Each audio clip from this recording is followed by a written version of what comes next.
Hey guys, this is Nefarious411 and welcome to episode 69 of my modded survival series.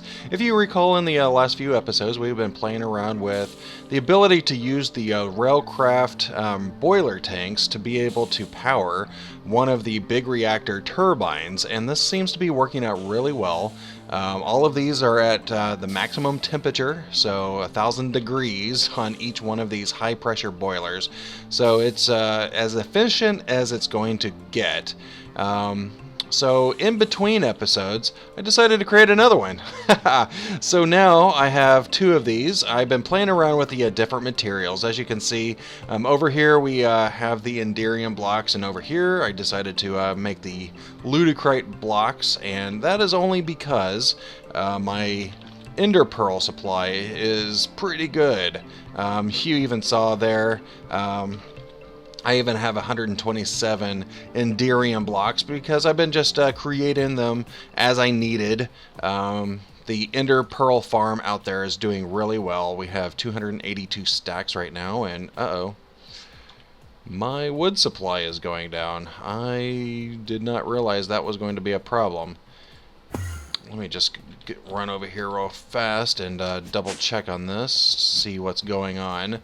I'm hoping that's not going to be a major issue. If it is, I suppose all I would have to do is create another farm right over here, just like I did these two, because of the fact that I have the two steam boilers going, or two turbines going with three steam boilers each. This is actually going through quite a bit of wood, and as you can see down here, I went ahead and added additional steam ovens. So right now we have a total of 6 of these steam ovens, and they're producing charcoal non-stop. Looks like it's still a little bit behind on a couple of these. For the most part, they're doing pretty well. I think that is a factor to burning through all of my wood. So I might end up having to increase the size of the farm out there, but overall I think this is going to work out pretty well. I might power this one down. It does take a very, very long time for these steam boilers to actually reach the entire 1,000 degrees Celsius. I think it takes a real world 3 to 5 hours to actually get to that point. So I'm not sure if I want to power them down or not. But if I come in here, you can see that whenever the coils are engaged, this one with Ludicrite is getting 24,500 RF per tick. This one is getting a little bit around 23. I don't know if I really need the Ludicrite. The builds are identical, except for this one has 3 additional Ludicrite. I could... It's doing that thing again.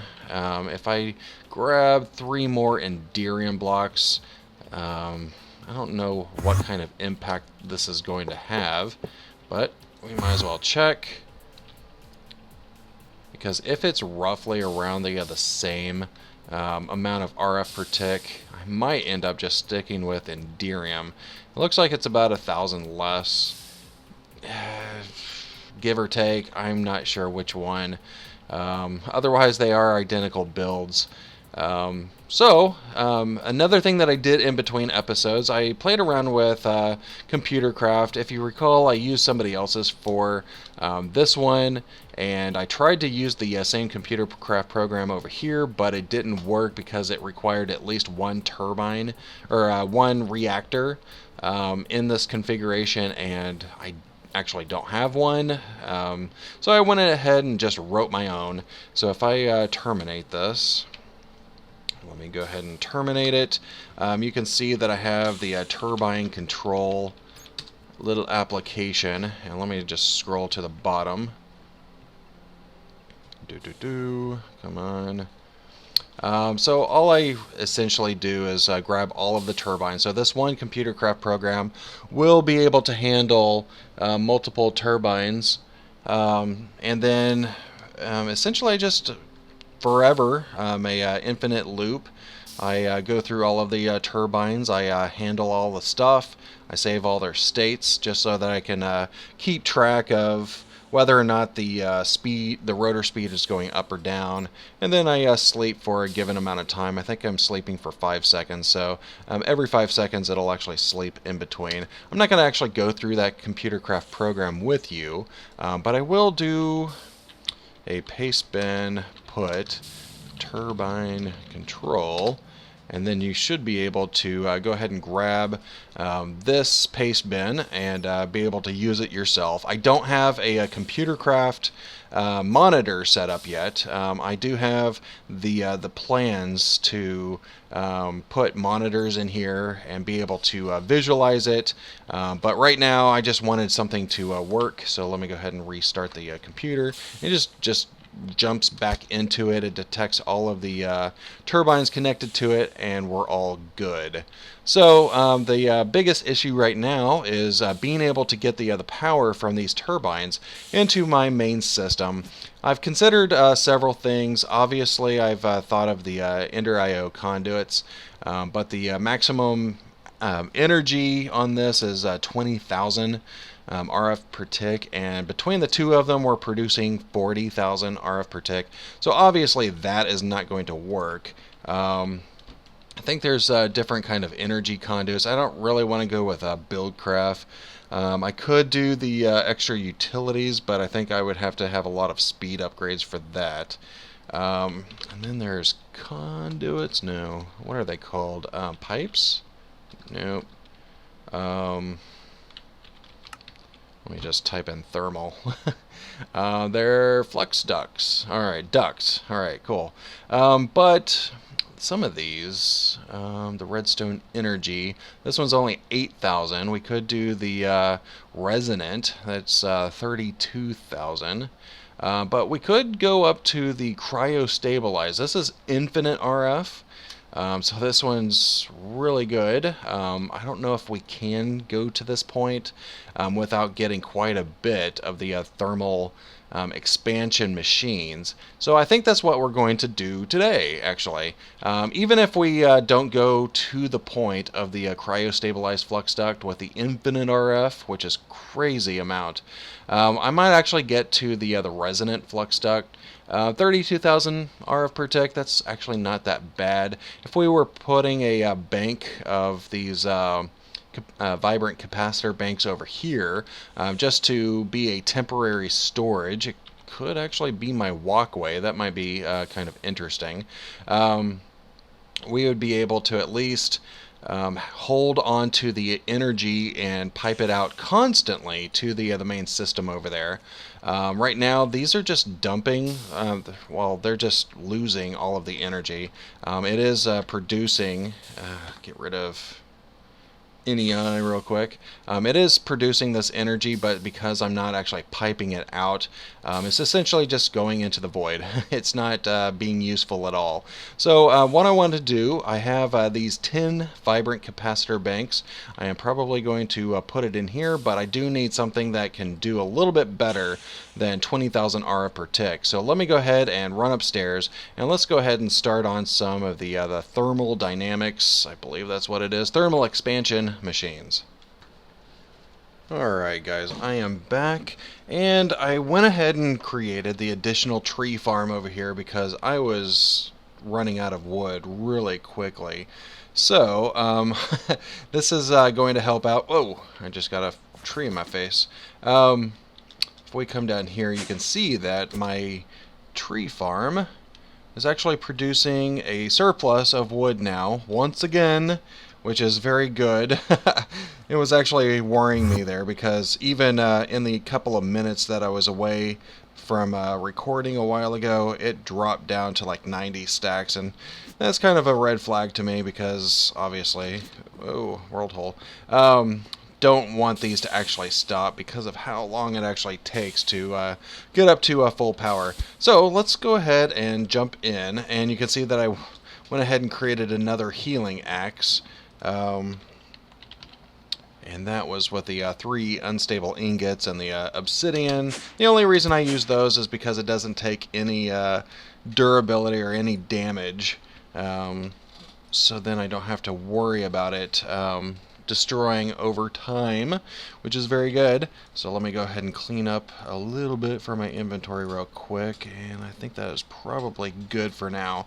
So let's go ahead and jump into seeing what it would take to at least create the Indium, whatever, not that one. The resonant flux duct. Alright, so let's see if we can create some of these by the end of this episode. And this is going to require redstone plus Indium plus more redstone. That'll give me 3. I wonder... Item duct, that might be actually cheaper.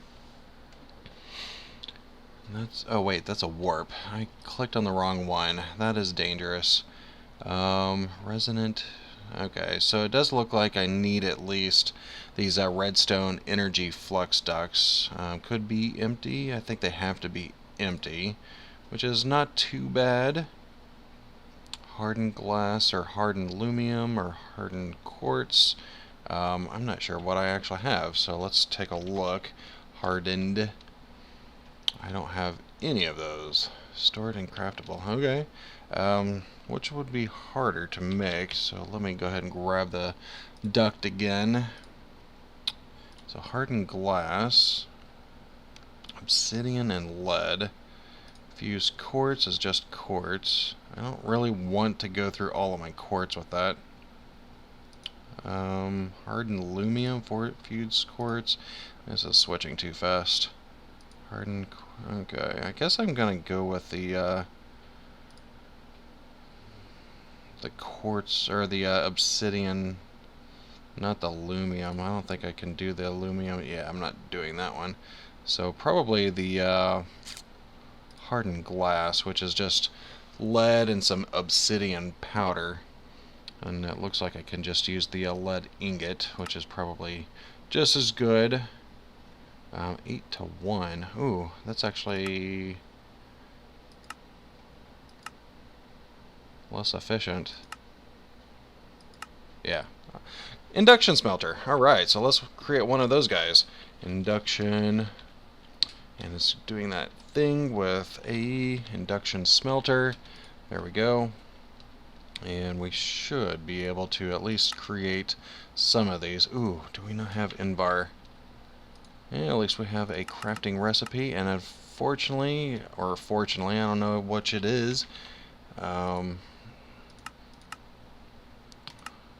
Looks like we have that in our alloy smelter. We might change some of these. I still haven't figured out where I'm going to have this production line. This side is kind of spent with the all of the Ender IO machines and the applied energistic stuff. I could put it on the other backside here. I'm not sure how that'll work because the Ender IO machines, the nice thing about it is because you can push and pull from the same side, but I don't think you can do that with the thermal engineering or thermal dynamics or whatever they're called machines. Induction smelter. Thermal expansion, that's right. So let's go ahead and create that guy. A bucket, please. And machine frame. And I think I have a recipe for this. Yep. And that was because we created the cyclic assemblers before. And I'm not sure why. It always has an issue with the creating the recipe once in a while. Alright, so this is the basic one. Might as well upgrade it. And let me see. How do I do that? Induction smelter. Because the basic, you don't really get much out of it. But we could at least go up to the hardened, which is basically some Invar and Electrum gear. So let me go ahead and create one of those guys. And did I create enough Invar? And I did. So now we have hardened. I don't think we can go up any further than that because this is going to require reinforced, which a reinforced is using signalum, and I don't have any way of creating signalum right now. So this is probably gonna do. Alright, So how am I going to do this guy? Maybe right there. Might have to change this later once we figure out what we're doing with this. Let me pop down here, see if I can grab some energy conduits, and I would place it in the worst place ever. So let me go ahead and move that over one, just because of the applied energistics cabling going through that same block space. There we go. And grab a few of these. And you. Cool. That is really terrible wiring. Might just go through here. Why not? I can always create one of those facades. There we go. This should get power. And I don't think this takes anything like the Ender IO with any kind of capacitors or anything. All of that is through augmentations, which we, by creating the hardened version, we got the extra slot down here. So we could put, we actually take these out. Servo mechanism, might keep that one. Redstone circuit, I am not sure. We'll have to play around with it. Probably not the other redstone circuit. I don't see us actually using that because we're not going to toggle the machine on and off by redstone. So we do at least have the 2 augmentation slots down here. Probably do want the modular framework and the servo. We'll just have to figure that out. So do we have a recipe for the obsidian? And it doesn't. Ooh. We already have a lot of the obsidian in here, and it's doing that thing again. I need to figure out why. Continues to do that. Let me see. Okay, we don't have a recipe for it, so let me go ahead and grab some obsidian and throw it into a sag mill. And see if I can grab some of that out. Okay, so it is the same thing here. So I should be able to create a pattern for that. And how much does it actually create? 4 for each, is that right? That sounds about right. Obsidian. There we go. And 1, 2, 3, 4, and that does not work. 1, 2, 3, 4. Encode that. Should be able to pop that guy in here. We'll constantly get that. Alright, so now, how about 4 of these guys plus 1 lead will equal something that I don't have yet. So let me go ahead and craft one of those real quick in here. 1, 2, 3, 4 lead, and this should give me that glass that we need. There we go, 2 of these guys. Very cool. Craft. Nice. Alright. So, how's this going to work? Might be able just to grab an interface. Eventually.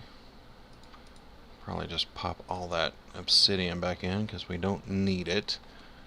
There we go. Interface converted into the small style. Put it on the back. There we go. Hopefully we have enough channels, and it does look like we have enough. Alright, so let's configure this guy. First shift click the center, clear out all the ports on the back. Let's go ahead and do blue for the input. So that would allow us to put one of these guys in here. And so now we have to figure out how we're going to get this out, because obviously we can't do output on the back, I don't think. Can't do output and input. Yeah, it's just input or output. So maybe... what do we have going on down here? Are there any additional interfaces? I mean, we got this interface down here. I'm not sure if we want to tie into that. How many channels we got? Ooh, we're already 8 of 8. Ouch. Might have to run some more cabling down here. So we 1, 2, 3, 4, 5, 6, 7, 8. Yep, That's correct. That kind of stinks, because I was hoping to be able to supply like another interface so that we can shove this stuff back in, possibly using the Ender IO conduits. Just like that, but I have to configure this for the bottom to be output. I'm going to do the orange one so that it'll do the secondary output, if it has it, for any additional recipes that we might put in here. And you know what, I might actually put this on the same network. I think this is kind of silly, but for time constraints, I think I'm going to do that. You can yell at me in the comments. That is perfectly fine. My apologies in advance. And I will put you... Did I run out of you guys? Looks like I did. Here, here, and here. Nope, here. That hitbox is so small on these guys. There we go. And obviously, turn this guy off. Or just put it on... what is it, brown? Let me turn that one off completely. What is that, an alloy smelter? It's already got its output, so don't need to do anything with that. This guy, on the other hand, let's go ahead and switch that to brown and always active, just to make sure that he gets pushed into the network. And let's go ahead and try this guy out. Hardened glass, bam. Oh, come on. Please do it. I can hear it. And did it work? Yay, it worked. Alright, cool. So the next step in this master plan, let's go ahead and grab our duct over here, and we need some of these, which is just electrum, and I believe that we already have a way to make electrum.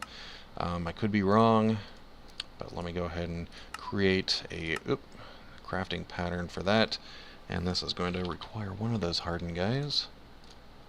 Thank you very much, and that'll create 6 of these empty redstone flux duct. So let me just throw it in the molecular assembler anywhere, and that is good. So what is the recipe for... Can I grab one of those? Thank you very much. For the Indium one, or resonant. I keep saying Indium, but you get the picture. Alright, so Indium. Got plenty of the blocks. And I already have the recipe for it. Yes, it's using the Ender IO stuff, but like I said, we might change the recipes out later. I'll have to just double check to see if any of them are a little bit more optimal. Just as we found with the hardened glass, it was a little bit more optimized to use the induction smelter for that. And didn't grab it. Wrong terminal. Indium. One of you guys gives me 3 of those. Bam. Thank you very much. And that is just a normal crafting. I am running out of slots, which is not that good. Alright, so what's next? Do I have to fill this guy, or is it good to go? See, it says empty, so that tells me that we kind of have to fill it. So this, we do need a fluid transposer. Alright, so let's go ahead and do that. Fluid, spell it correctly, transposer. We have 0 of this stuff. There you go. Another bucket. These are pretty simple recipes. And machine frame. And I'll probably just leave it at this for now. I can always upgrade these later. I just want to go ahead and get this on the line. But it does look like I need to upgrade my line here. So let me go ahead and get the cables for that. See if I can stretch out a few more of these dense cables. That way we can increase the number of channels that we can have down here. And let me go ahead and do that. tear up all my floor. Don't know if this will actually work because I don't think I can put the dense cable in those small places. But I can at least get it there, and hopefully 8 of 32. Okay, can I use these smart cables in these tiny spots? Oh, good. Didn't take my thing away. And it does, but it is 8 of 8. Ouch.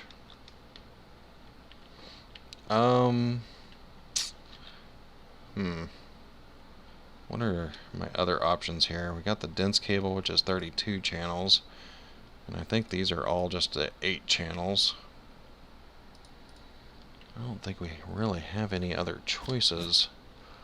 Might have to rewire some of this. Alright, so what I'm going to do is go ahead and cut here.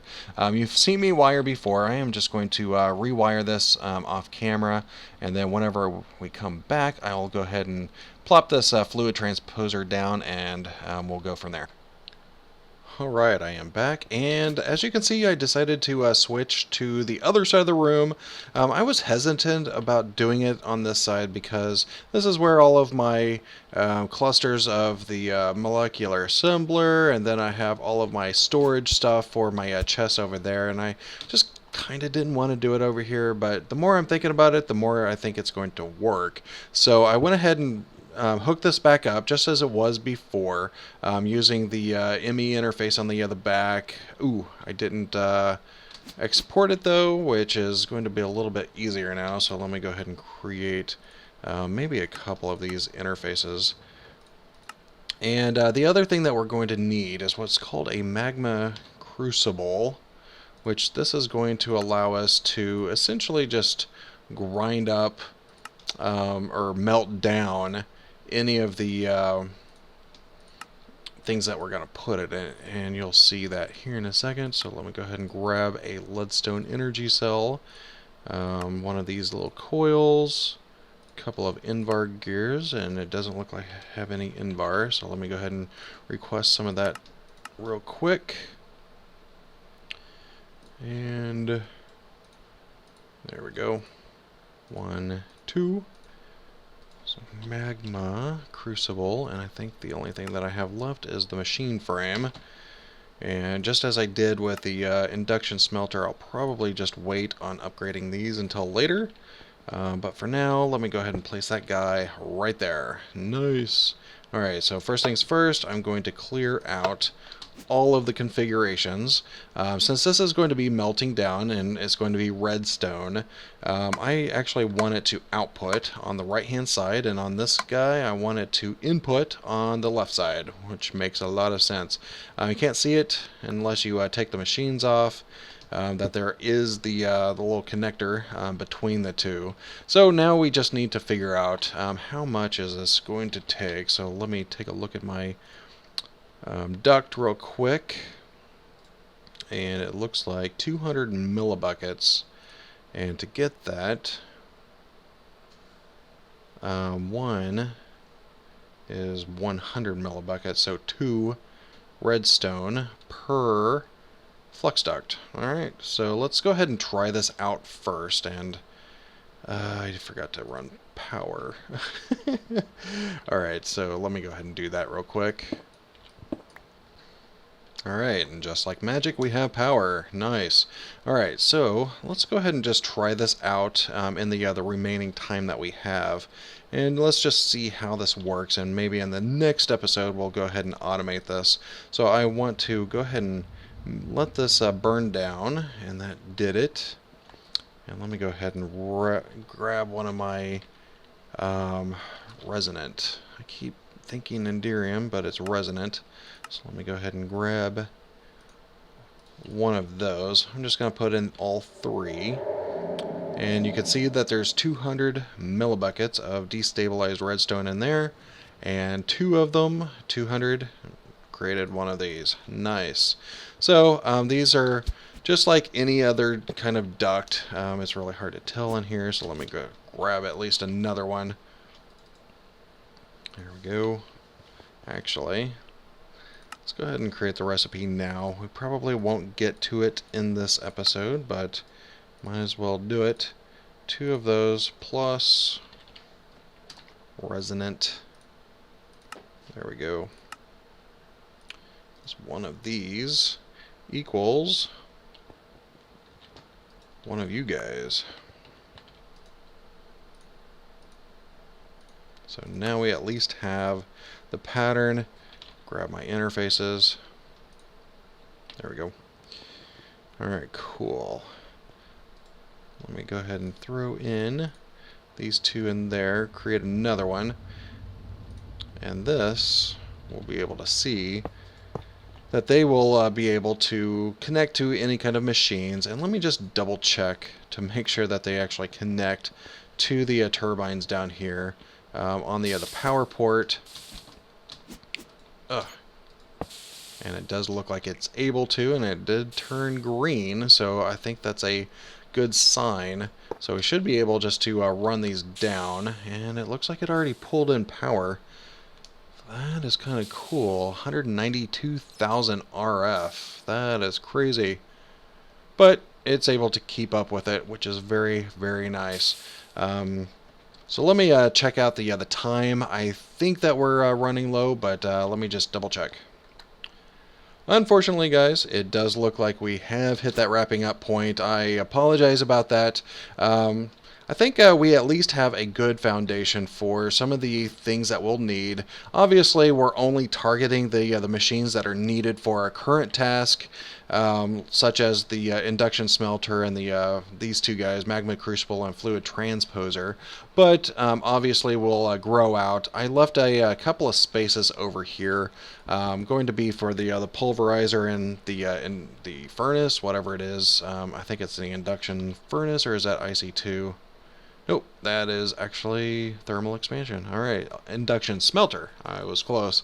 But those are going to be for another episode. So what I'm going to do is, in the next episode, we're going to go ahead and automate the rest of the creation of these. I left them over there. The resonant flux duct and be able to actually start pulling out the energy from those turbines, because as I said in the beginning of the episode, all of that power is being wasted right now. So I do want to get that out of there as soon as I can. Maybe we'll be able to kick on our quarry again, otherwise it'll decimate our power supply. But I hope that you enjoyed the episode, and if you could rate and comment down below, it'd be greatly appreciated. And also, if you like the series, go ahead and hit that subscribe button. But for now, this is goodbye.